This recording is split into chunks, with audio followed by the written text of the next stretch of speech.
Theological Pipe. I've been expecting you. Bingo! Yahtzee! There is a God. I speak jive. I'm not him. We are all created in the image of God. It's known as the Imago Dei, the image of God. In the book of Genesis, when God was creating the heavens and the earth and creating everything, he said, "Let us make man in our own image." And he created them, male and female, in the image of God. So all of us, male, female, black, white, red, green, it doesn't make a difference. Humanity is created in the image of God. And I say that because what we're going to talk about is just the silliness that is happening in education and in the world today when it comes to racism.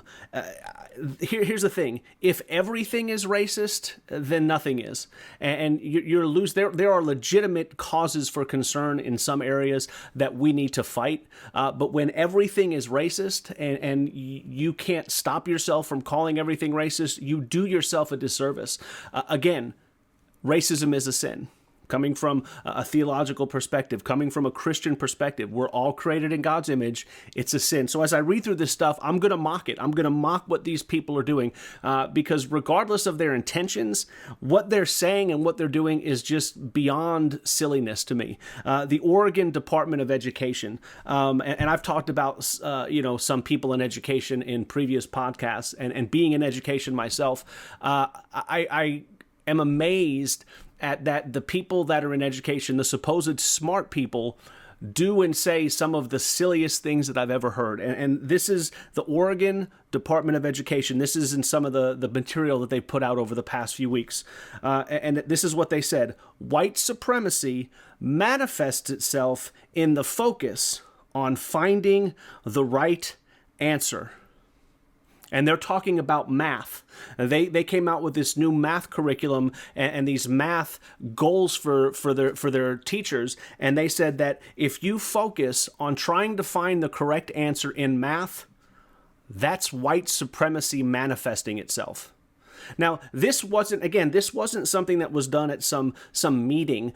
This wasn't done in some, planning curriculum meeting where they say, hey, maybe we should focus on this, or what do you guys think about this? And then smarter heads and smarter people in the room said, no, we're not going to put that out for public consumption because that's ridiculous.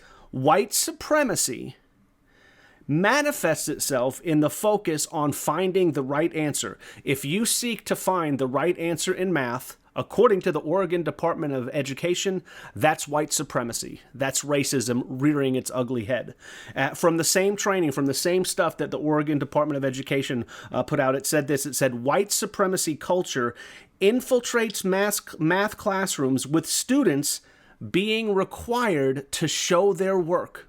So if you're a math instructor and you've required your students to show you the steps of how they figured out their answer, that's racism. That's white supremacy. That's white supremacy culture rearing its ugly head again.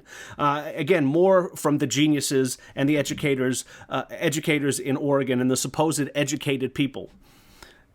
These are direct quotes from their training, from their manuals, from their curriculum guides. It says, upholding the idea that there are always right and wrong answers perpetuates objectivity as well as fear of open conflict and is therefore racist. It's therefore, again, advocating white supremacy. So if you say 2 + 2 = 4, and you say that's always the right answer, you're a racist. Right? This blows my mind that, number one, that people have these ideas or these thoughts, but that they get published. That they get published and there are people who push it and people who will agree with it. And it just blows my mind because if everything's racist, again, nothing is. They're just playing political games with this kind of stuff and it's ridiculous. I want to show you, there's a Twitter thread by a lady. I think you could see it on my screen. Her name is Titania McGrath. She's a parody. She pretends she's a progressive and just kind of parodies and pokes fun at these people. But she says this is an important thread. Brave social justice activists, such as myself, are working tirelessly to oppose all the racist elements within our society. Sometimes it's difficult to keep up, so I thought I would be helpful to curate a comprehensive list. And then she goes, and I'm going to read some of these. I may even read all of them and take up all your time to let you just see how silly this is when it comes to, now listen, are there people that are racist? Yes. What do we need to show them? That all people are created in the image of God, and all people are worthy of respect, all people are worthy of love, all people are worthy of a chance, etc., stuff that everyone believes in. But when you do stuff like this, and a lot of the stuff, you'll see that this is from the media. These are articles that were written in Deadspin and the BBC and the Today Show and NBC and ABC and CNN and countless other media sources pushing this stuff. Things that are racist, part 1, golf, bedrooms, Jesus, and chess. And you can kind of see the headlines. It says, Deadspin writer calls for the Masters golf tournament to change its racist name.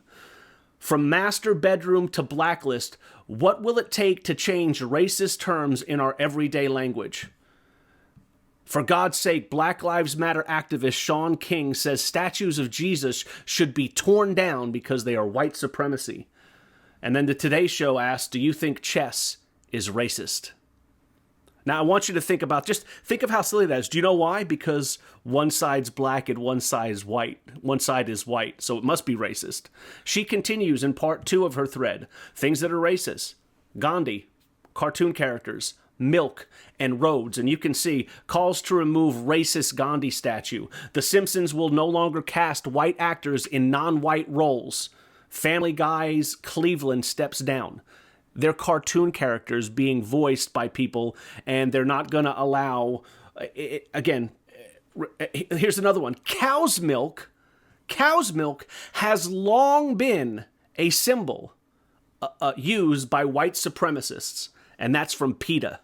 Right? I've never even heard of that. That's just silly. And it says, want to tear down insidious monuments to racism and segregation? Bulldoze LA freeways. So roads are racist. She continues, things that are racist, part 3. Band-Aids, coronavirus, orcs, and rice. And okay, let's go to part 4. Things that are racist. And you could read, if you want to go to her Twitter thread, you could read the headlines. You can go click on those and see the screenshots and where they came from and who wrote them.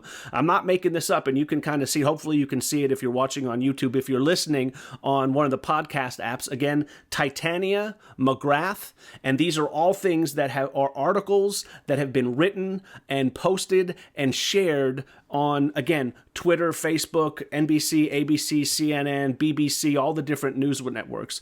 She continues, things that are racist, part 4. Skincare products, nurses, butter, and applause. Part 5. Mathematics, which we just led with. Mathematics is racist. Is math racist? That was the question that they asked. In the BBC News, cereal is racist. It says, ex-MP Fiona Anasanya attacks Kellogg's cereal box racism. Front lawns are racist. If you find Asian men attractive, that's racist. Part 6 of things that are racist. Soap, toothpaste, white people speaking, and white people not speaking. And this is the best one. Not best one, but this is just another one of those silly things. Look at the title. The Racist History of Soap. Colgate to review historically racist toothpaste. And then it said these 2 opinions. It says the best white statement to make right now may be to shut up and listen. And then the next statement is white silence is compliance. The role of white people in the Black Lives Matter movements. So you're racist if you are silent, and you're racist if you say something. Things that are racist. Hiking, climate change, ice cream snacks, the Golden Girls. Things that are racist, part 8, biological sex. Asking, how are you? The Oscars. And knitting. The knitting community is reckoning with racism. Listen to this one where she said, asking how are you? This is from an article. It says, be mindful of opening up meetings and interactions with questions like, how are you? Or how was your weekend? Because that could be racist. That could be considered racist. Things that are racist, part 9, cycling, breweries, air pollution, abolishing slavery. So there's a thing you've seen now, probably if you watch the news, that there are people wanting to remove statues of Abraham Lincoln, the man that fought the Civil War or led the fight against the Civil War, the guy that signed the Emancipation Proclamation. He's not woke enough. He's not anti-racist enough. So he's racist. Things that are racist, part 10, the countryside, the suffrage movement, the media for the most distinguished order of St. Michael and St. George, fish are racist. Things that are racist, part 11, pancake syrup, salt, traffic signals, earthquakes. NAACP links earthquake signs in Oregon to white supremacy. Things that are racist, part 12, classical music.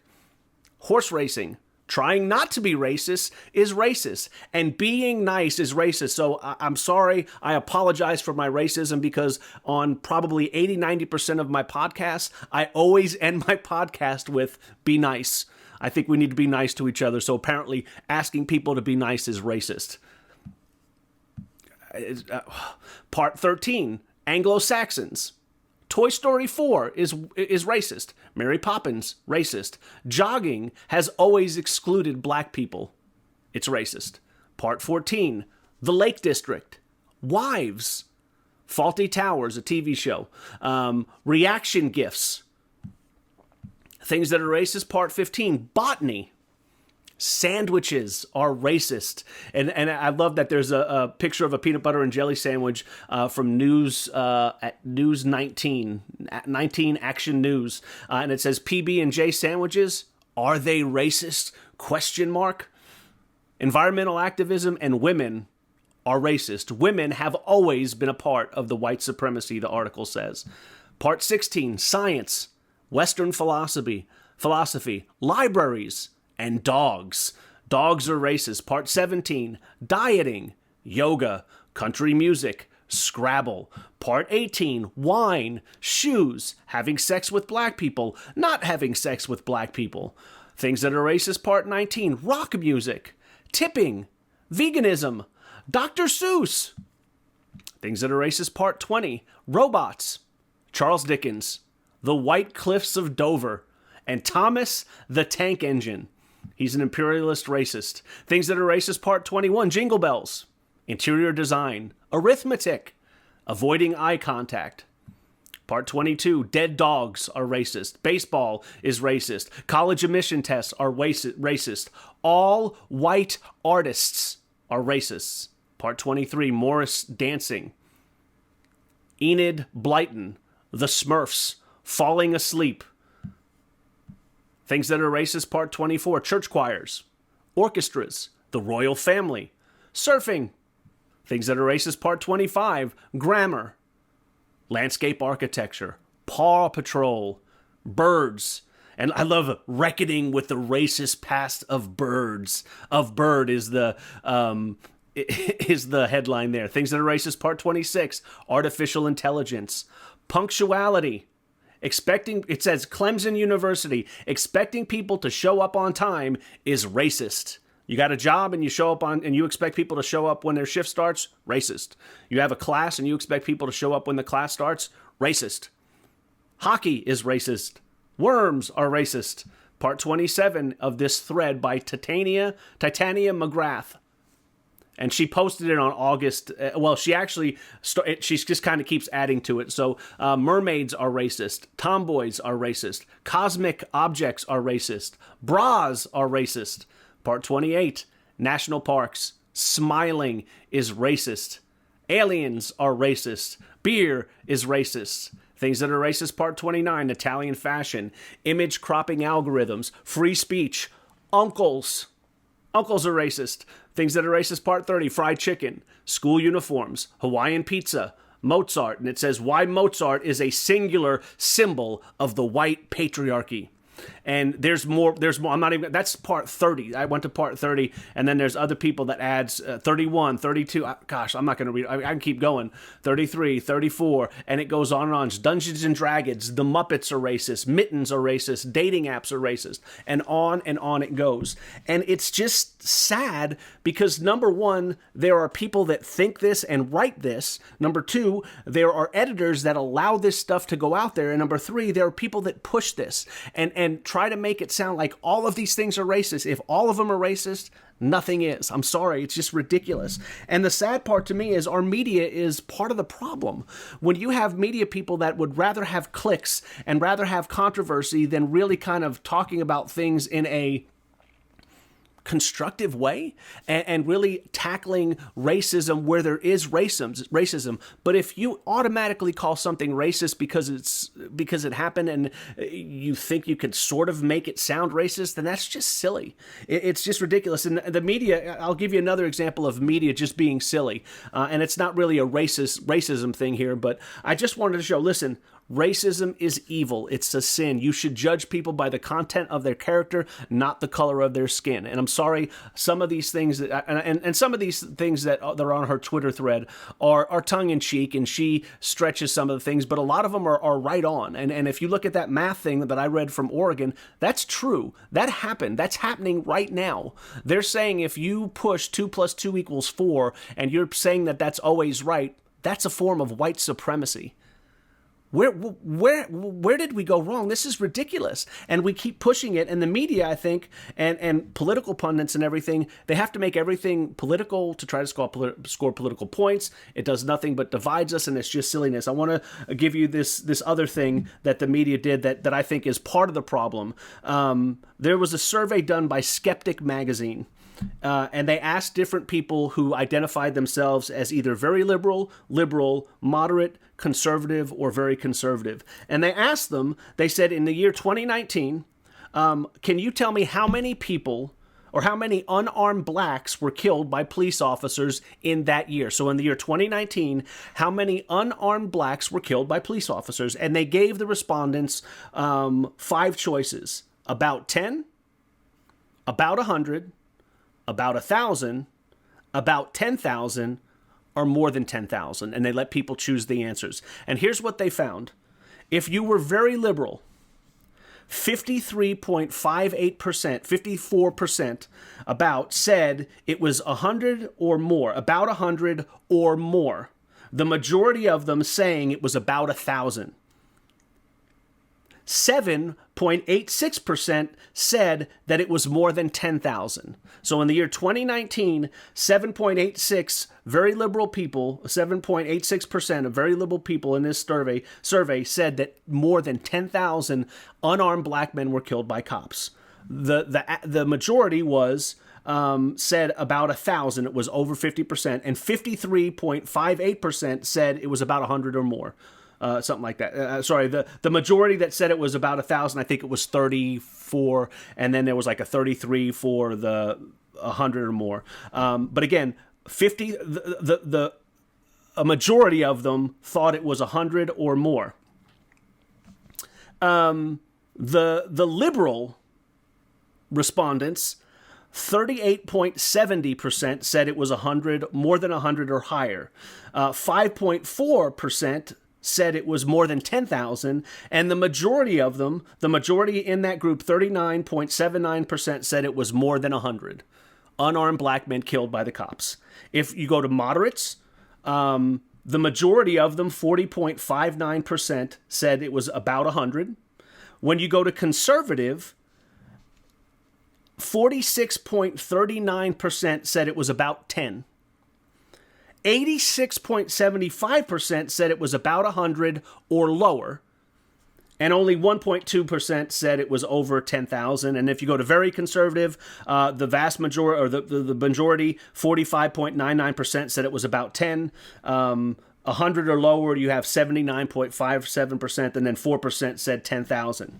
So that's the number of people that are basing their opinions on the news, on what they hear on, YouTube, what they see on social media, what they see on Facebook, what they see on Twitter, what they see our politicians pushing. They're saying that in 2019, about 100, about 1,000, about 10,000, over 10,000. That was the majority of the liberals saying that. The conservatives, it was reversed. Here's the actual number. According to the FBI and federal government statistics on crime, the number is 13.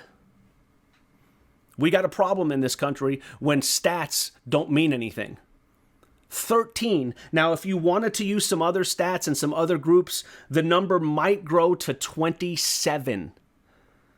Now, 1 is too many, an unarmed black man killed, but I think you could even see that there are cases. Just because they're unarmed doesn't mean they're not a danger. But again, there are people that were saying about 1,000, about 100, it was 13. 13 unarmed black people were killed by cops in 2019. Right? And if you want to go with the higher number, let's go with 27.